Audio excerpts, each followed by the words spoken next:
We have been talking about how to deal with a hostile culture using Daniel as a place to talk about that, because Daniel and his friends did just that. They faced a hostile culture, a culture that didn't understand their ways, a culture that didn't believe what they believed, didn't live the way they lived.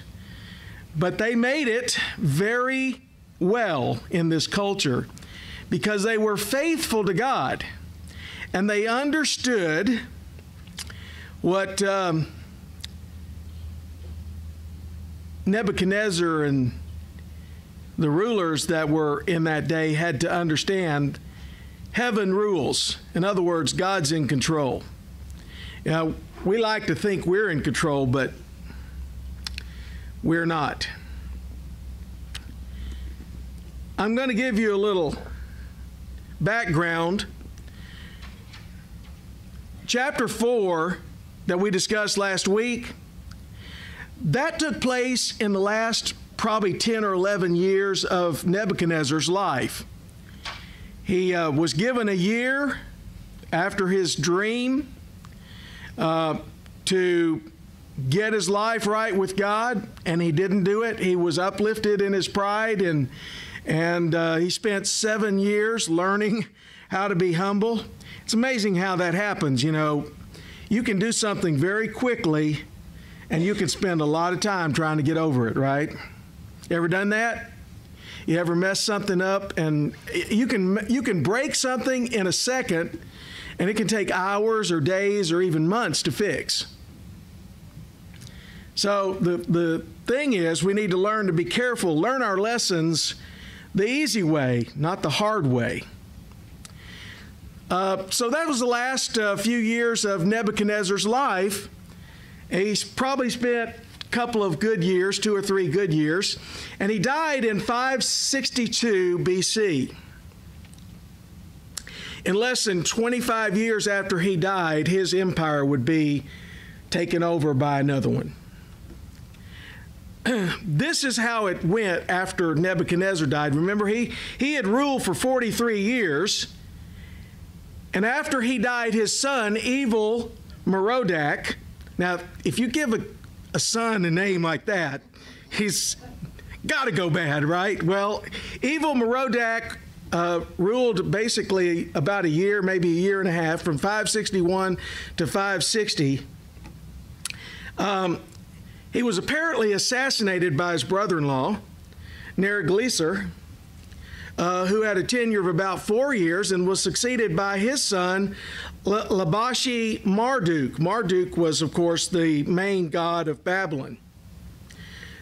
He was liquidated within a month by one of the conspirators, Nabonidus, who became king. Nabonidus actually married, I think, Nebuchadnezzar's daughter.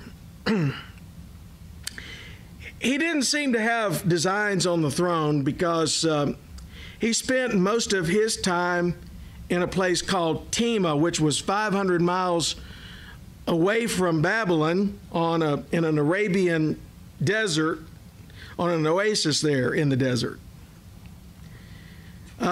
He worshiped the moon god Sin rather than Marduk, and so some historians think that maybe they tried to get him out of the way so that he wouldn't mess with the religion of Babylon.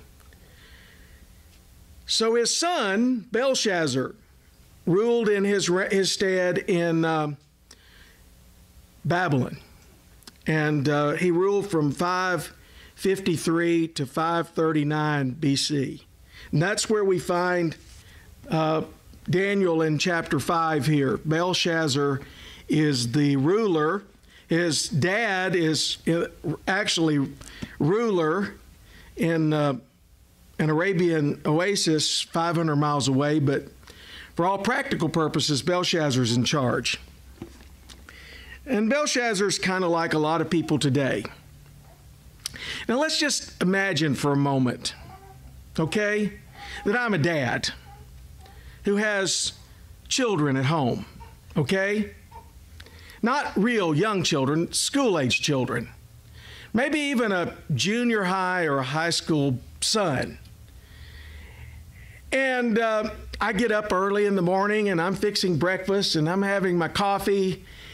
And all of a sudden I realize, hey, the boy isn't out of bed yet, and it's getting time for me to take him to school or maybe for him to catch the bus.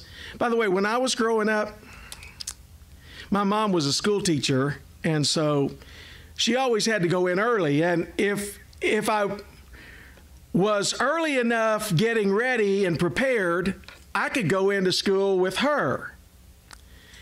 But if I didn't get ready and go to school with her, I had to ride the bus for an hour and several miles till they could get me to school. And quite often, I got up so late that I would be half dressed and I would finish dressing in the car on the way to school because I didn't want to catch the bus.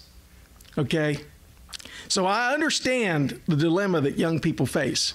Well, now I'm a dad. My son's up there in bed. I go up, see what's going on, see if he's up, and I find him in bed, and he looks up at me kind of groggy and with those puffy eyes, and he says to me, "Dad, I just don't feel like going to school today." And I say, "Oh, son, that's a shame. That's just awful. Why don't you just stay in bed today and relax and get it together? I know you probably stayed up last night playing your games, and now you're really tired. And if I make you go to school, you probably won't learn anything anyway. So you just stay in bed and enjoy it, and everything will be okay, right?" That's what I do as a dad, right? No, absolutely not. I say, "Son, if I have to come in there and dress you myself and put you on the bus, you're going to school today. I don't care if you stayed up all night playing games. I don't care if you don't feel like going to school. If you don't feel like you like what you're learning, that doesn't matter. You're going to school." And so we have a generation of people. I'm not saying they're in here. They're probably out there somewhere. We have a generation out there somewhere that live by their feelings. If they don't feel like doing it, then it must not be in the cards. It must not be what you're supposed to do. If you don't feel like it, just forget it. It's not important. And they spend a lot of time focusing on the things they do feel like doing, they do enjoy doing. The wisest guy, arguably, in the world, Solomon, wrote a book exploring feelings, exploring the pleasures of life, exploring work, and exploring all the delicacies. And you know what he concluded? It's all worthless. It's all meaningless. If that's all there is to life, forget it. Belshazzar, like Solomon, is exploring life as a ruler. And we find in chapter 5, Belshazzar the king made a great feast for 1,000 of his lords and drank wine in the presence of the 1,000. Now, normally, a ruler had enough reserve not to get drunk and not to go on wild orgies in front of all of his subordinates. But Belshazzar decided that this was one of those times he could let loose and party. And he did. While he tasted the wine, Belshazzar gave the command to bring the gold and the silver vessels which his father Nebuchadnezzar had taken from the temple which had been in Jerusalem, that the king and his lords and his wives and his concubines might drink from them. Then they brought the gold vessels that had been taken from the temple of the house of God, which had been in Jerusalem, and the king and his lords and his wives and his concubines drank from them. They drank wine and praised the gods of gold and silver, bronze and iron, wood and stone. They went on a drunken orgy, and to add that, when you do not have control of your senses, your mind, your emotions, you can do some crazy things. To add to this drunken orgy with all of his wives and concubines and all of his lords and everybody else was there, he added sacrilege to it. He profaned the vessels that had been brought from the temple in Jerusalem. He used them in an unholy manner, drinking wine and getting drunk and doing all kinds of things, and making fun of the God of the Jews. Making fun of the very God that Nebuchadnezzar, his grandfather, had proclaimed was the God of the universe. In the same hour, verse 5, the fingers of a man's hand appeared and wrote opposite the lampstand on the plaster of the wall of the king's palace. And the king saw the part of the hand that wrote. Then the king's countenance changed, and his thoughts troubled him, so that the joints of his hips were loosened and his knees knocked against each other. In other words, a hand. Now, he might have been drunk, and he's thinking, maybe I'm seeing things. But this guy that's red with wine all of a sudden becomes white as a sheet. And he starts trembling because he sees a hand appear out of nowhere without a body. And this hand starts making marks on the wall. Now, drunk or not, that'll shake anybody up. Somebody starts writing on that wall back there behind my back, please let me know. I want to join you out there. I want to get behind Teresa.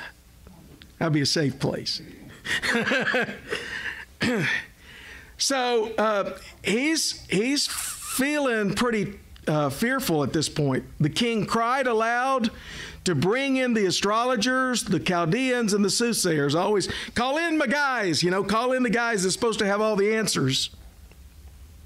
The king spoke, saying to the wise men of Babylon, whoever reads the writing and tells me its interpretation shall be clothed with purple and have a chain of gold around his neck, and he shall be the third ruler in the kingdom. Remember, who's the first ruler? Nabopolassar, his brother. Belshazzar's number 2. So whoever can deal with this problem is going to be number 3. He says, now all the king's wise men came, but they could not read the writing or make known to the king its interpretation. Hey, that's no surprise. They haven't been able to do it any time he's called them so far. One vision and one dream, and now, with Nebuchadnezzar, he calls these guys in. They can't help him. Now Belshazzar calls in his guys, and they can't help him.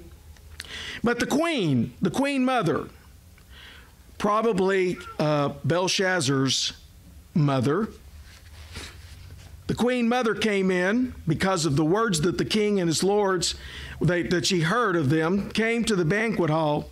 The queen spoke, saying, O king, live forever. Do not let your thoughts trouble you, nor let your countenance change. There is a man in your kingdom in whom is the spirit of the holy God. And in the days of your father, his grandfather, literally, King Nebuchadnezzar, in the days of your grandfather, light and understanding and wisdom, like the wisdom of the gods, were found in him.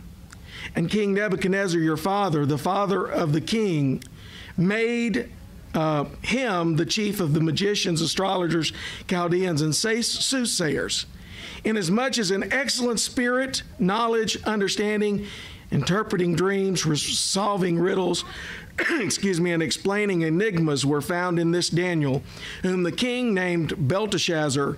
Now let Daniel be called, and he will give the interpretation. Now this is some 20 years after the death of Nebuchadnezzar.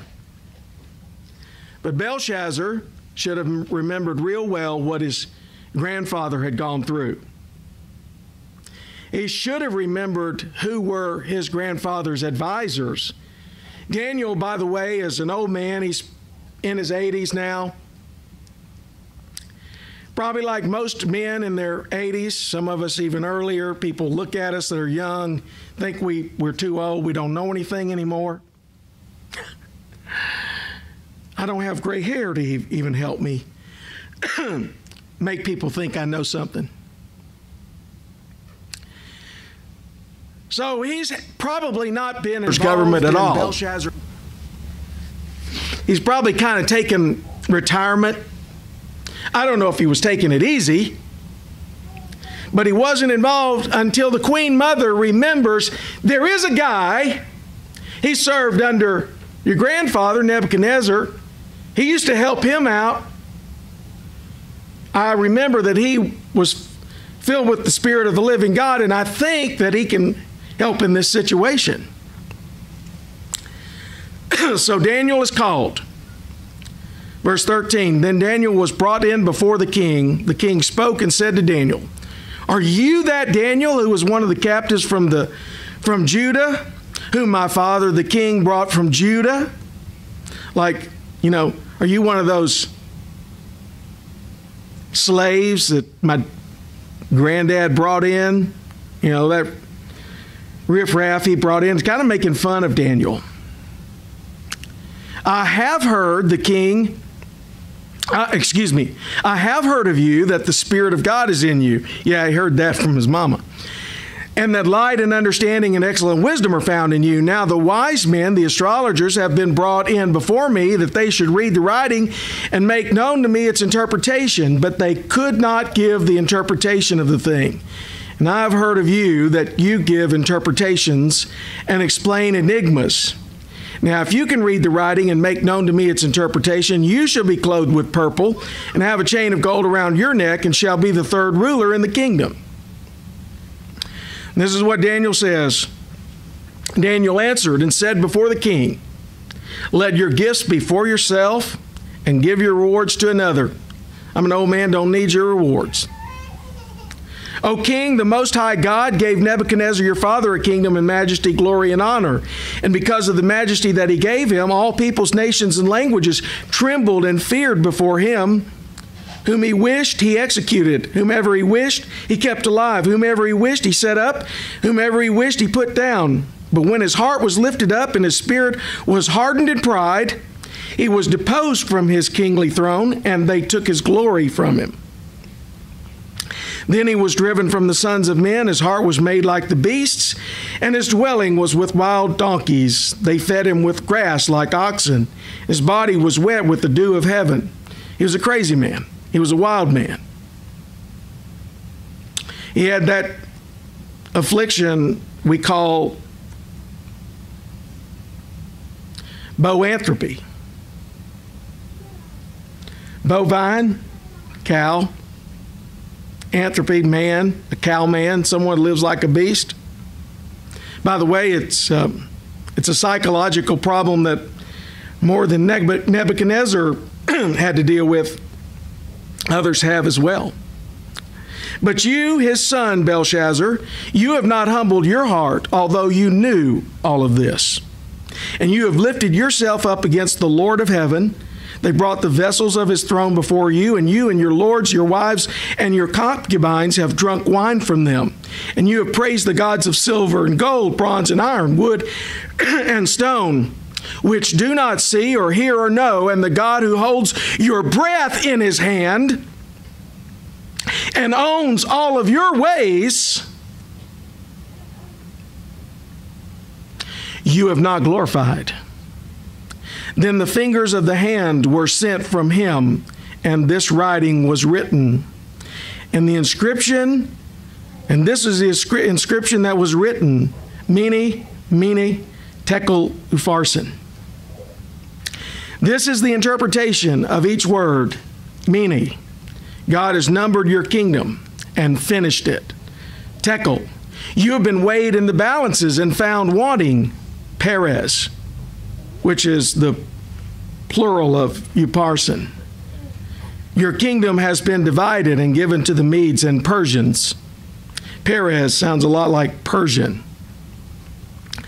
Then Belshazzar gave the command. They clothed Daniel with purple, put a chain of gold around his neck, and made a proclamation concerning him that he should be the third ruler in the kingdom.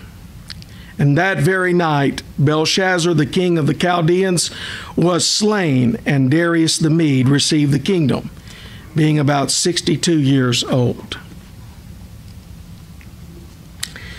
By the way, someone said about Daniel's promotion to the third ruler in the kingdom, it's kind of like getting a promotion the day that the company goes bankrupt. Getting a promotion the day that you go out of business. I want to just mention 4 principles that we glean from this passage very quickly. First of all, God sees our sin.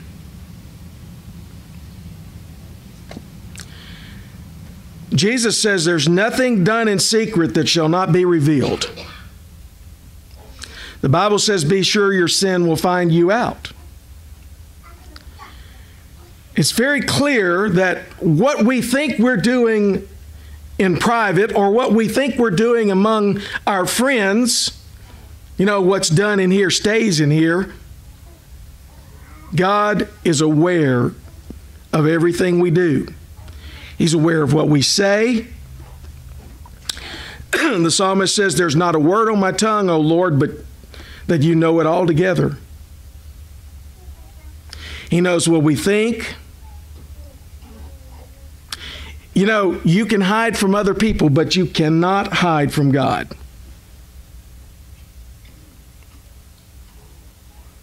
And the great thing about being the pastor is I'm not your judge.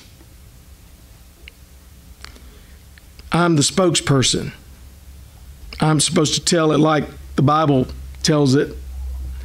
But you do have a judge, and you're going to have to answer to him. Not me, not other people. You're going to have to answer to him. This is what Proverbs chapter 6 says. A worthless person, a wicked man, walks with a perverse mouth. He winks with his eyes. He shuffles his feet. He points with his fingers. Perversity is in his heart. He devises evil continually. He sows discord. Therefore, his calamity shall come suddenly. Suddenly, he shall be broken without remedy. And you know that 100 years before Babylon fell, this is what Isaiah, the prophet, says about the fall of Babylon. He says to Babylon, therefore hear now this, you who are given to pleasures, you who dwell securely, you who say in your heart, I am and there is no one else besides me. In other words, I'm my own boss. I'm going to have to take a swig. Or maybe just a sip. I shall not sit as a widow, nor shall I know the loss of children. But these 2 things shall come to you in a moment, in one day, the loss of children and widowhood. They shall come upon you in their fullness because of the multitude of your sorceries, for the great abundance of your enchantments. For you have trusted in your wickedness. You have said, no one sees me. Your wisdom and your knowledge have warped you. And you have said in your heart, I am, and there's no one else besides me. Therefore, evil shall come upon you. You shall not know from where it arises, and trouble shall fall upon you, and you will not be able to put it off. And desolation shall come upon you suddenly, which you shall not know. Brian Chappell put it this way, there's no human wall so high, no human accomplishment so great that it is secure against the judgment of God. Now, how secure was Babylon? They had a wall 40 feet high, 25 feet wide, about 53 miles around. It was considered impregnable. It was considered so secure that Belshazzar and his 1,000 lords are reveling in their drunkenness while Persia is outside the walls preparing for battle. So how did the Persians succeed? Well, it just so happens that the river Euphrates, part of it ran under the wall at one point in Babylon. And the Persians were smart. They knew they couldn't climb the wall. They knew that they couldn't break down the wall. So they just dammed up the river enough so that it got low enough so that they could actually wade in under the wall. And according to history, they slipped in under the wall while Belshazzar and all of his lords are feasting, and they take the city easily. It happened that quickly, just like the Bible says. And part of the reason, one of the historians, Herodotus says, a part of the reason that the Persians chose this particular time was because of the feasting and the revelry that they heard going on. They knew that they could sneak in and take over. God sees our sin. Number two, God confronts our sin. Remember the rich young fool? The rich fool that built the barns because he thought he had plenty of time. He had filled up all the barns he had, so he decided he's going to build some more and fill them up too, and he was going to make an even greater amount of riches. And that night the Lord said to him, "This night your soul shall be required of you." How many of us know that life is an uncertain place? How many of us realize we're not promised tomorrow? James says your life is what? Like a vapor. It's like smoke. The other day, Edward and I were coming back from Barbara Jones's home, and we saw a fire out there off of Highway 70. And the smoke was rising up. But by the time we got there, the smoke was dying down. They had the fire under control. Smoke doesn't last very long. It's here and then it's gone. And James says that's like life. Your life is like a vapor and it vanishes just that quickly.